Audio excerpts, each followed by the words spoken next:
NDA बहुमत को तो पार कर गया है, लेकिन बीजेपी अकेले दम तक सत्ता के उस जादुई आंकड़े को पार करती नहीं नजर आ रही है। लेकिन एक बात तय रखिएगा कि देश के प्रधानमंत्री नरेंद्र मोदी ही बनेंगे, नरेंद्र मोदी ही बनेंगे, नरेंद्र मोदी ही बनेंगे। और साथ ही नरेंद्र मोदी और बीजेपी को यह नंदनी अब सोचना पड़ेगा कि इन लोगों ने ये जो, चूंकि भाई जो लोग आपको वोट नहीं देते वो नहीं देते हैं आपको वोट, यह क्लियर रहना पड़ेगा आपको। आप 5 साल तक ये नारा देते रहे कि सबका साथ सबका विकास, ये वो सब कुछ, और 1% मुस्लिमों का वोट आपको नहीं मिला है। मुस्लिम वोट उधर मिला है जो बीजेपी को हरा रहे थे, मतलब कि 1% वोट भी जो बीजेपी एनडीए को मिला है ना नंदनी, वो बीजेपी को नहीं, एनडीए के घटक दलों को मिला है। इसलिए एक चीज जो तरह तरह का र्यूमर अब चलने लगा है कि नरेंद्र मोदी पीएम नहीं बनेंगे, नीतीश कुमार को फोन जा रहा है, इनको फोन जा रहा है, तो पहली जरूरी बात वो ये कि नरेंद्र मोदी और अमित शाह की जोड़ी कोई अटल आडवाणी की जोड़ी नहीं है कि नंबर थोड़े बहुत कम होंगे तो नहीं जुटा लेंगे, क्योंकि नंदनी अभी बीजेपी 240 के क्रॉस है।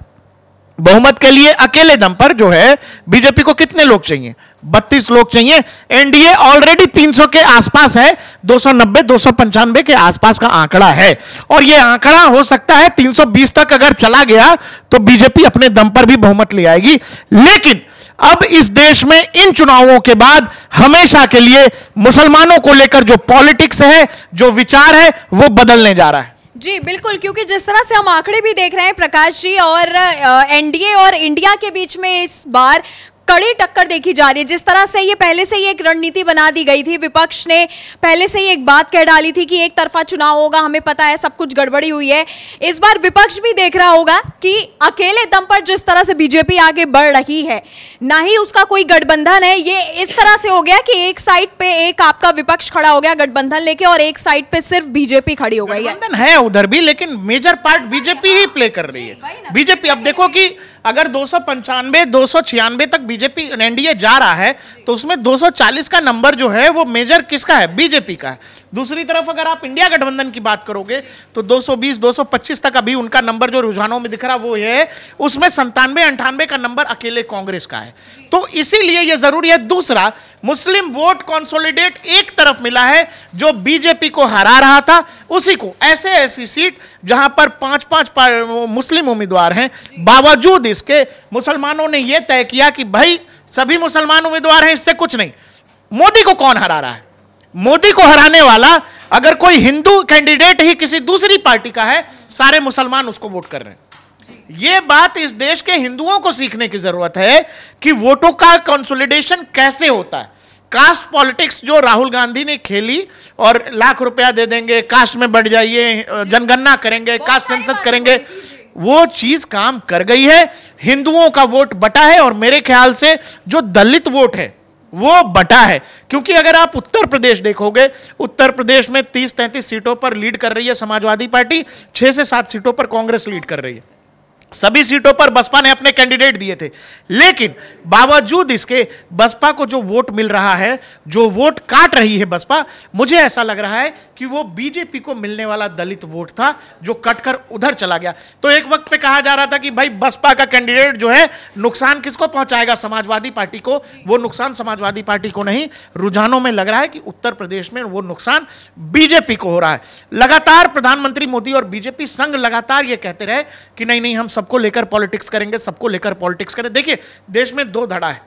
एक धड़ा ऐसा जो बीजेपी पर आरोप लगता रहा कि आप बहुसंख्यकों को की पॉलिटिक्स करते हैं, बावजूद इसके प्रधानमंत्री मोदी लगातार सबका साथ सबका विकास, और यही नहीं, देश की जितनी कल्याणकारी योजनाएं हैं उसमें मुसलमानों को जमकर जन कल्याणकारी योजनाएं दी गई, पीएम आवास से लेकर सब कुछ।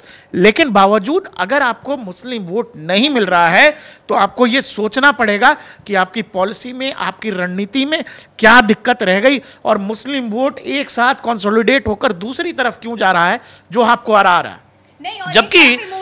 जबकि सालों साल इस देश में मुसलमानों को दूसरी सरकारों ने कुछ नहीं दिया, कुछ भी नहीं दिया। बावजूद इसके अगर आपको वोट नहीं मिल रहा है तो फिर यह चर्चा का विषय है, क्योंकि वो पूरा का पूरा वोट जो देखो देश भर में अगर आप देखोगे 17-18% वोट है, वो एक मुश्त उस तरफ जा रहा है जो बीजेपी को हरा रहा है। यानी विपक्ष की गिनती 18% से शुरू होती है नंदनी। 18% से वहां से गिनती शुरू हो रही है। उसके बाद हिंदुओं का जो वोट बट गया, आप उत्तर प्रदेश में देखो या देश के बाकी राज्यों में, मुझे लगता है दलित वोट बैंक, उसके अलावा ओबीसी बैंक बड़े तौर पर शिफ्ट हो गया है। और यही कारण है कि एनडीए बीजेपी को 60 से 70 सीटों का नुकसान हो रहा है। अगर आप 2019 का आंकड़ा देखेंगे, बीजेपी 3 सीटें जीती थी और 2014 में 282, तो 303 से देखिएगा अभी का आंकड़ा जो है 243 245 के आसपास दिख रहा है। तो आप देखेंगे तो करीब 60 के आसपास का सीटों का नुकसान हो रहा है। और नुकसान केवल बीजेपी को हो रहा है क्योंकि एनडीए के जो घटक दल हैं वो अच्छा परफॉर्म कर रहे हैं। वो एलजेपी हो या जेडीयू हो या टीडीपी हो, वो अच्छा ही कर रहे हैं। इवन जीतन राम मांझी भी अपना सीट, गया वाली सीट जीत रहे हैं, और बीजेपी अपनी जीती हुई सीट लूज कर रही है। अब सवाल है कि उत्तर प्रदेश में जो बीजेपी 70, 72, 65, 68 कंसोलिडेट करती थी, बचाती थी, वहां बीजेपी अभी 35, 36 पर लड़ाई कर रही है। और समाजवादी पार्टी जबरदस्त टक्कर कांग्रेस के साथ दे रही है।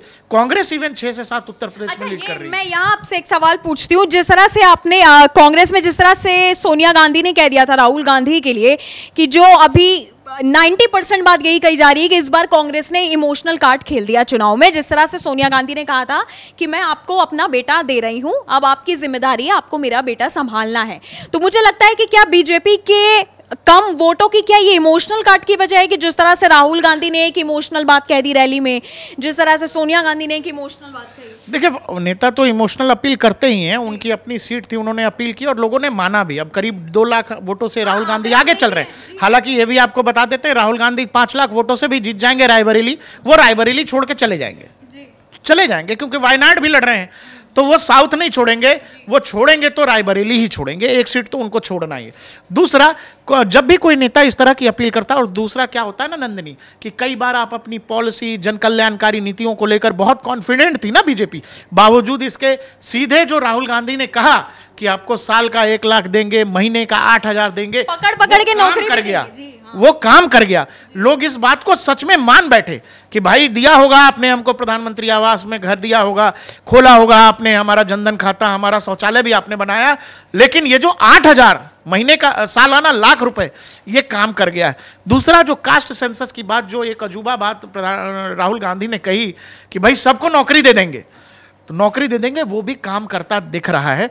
वो आगे कितना होना है ऑपरेशनल जमीन पे वो नहीं, लेकिन वोट तो ले लिया है ना। और मुझे लगता है कि ये इसी मकसद से किया गया था कांग्रेस की तरफ से कि कैसे भी प्रधानमंत्री नरेंद्र मोदी की राहों में जो है मुश्किल खड़ी कर दो।